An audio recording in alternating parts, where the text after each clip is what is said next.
liyi base isobok ni hemle imapubi ma ilolombi ilolombi abehe murle abana yinipi ilolombi asoli John mu alamayen iyi ilolombi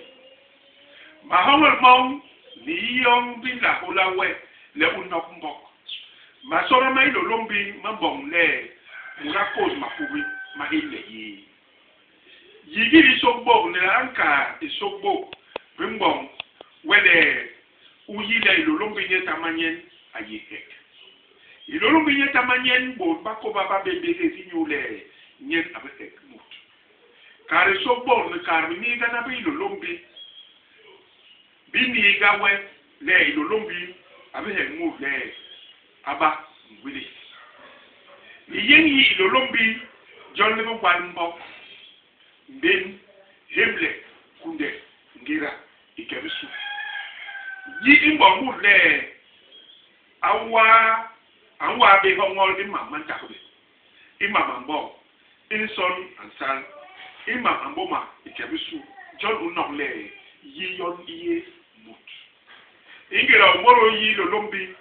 hemle yong mba ni mapubi mai lolombi yi yong de perion binene we ilimani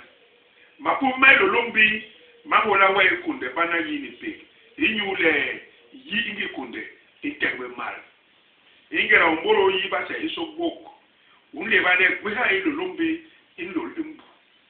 igweha ini igwebe mwa igwebe bao inji mwehi igwebe pinda ula yi lolombi ula yi lolombi ayekere yong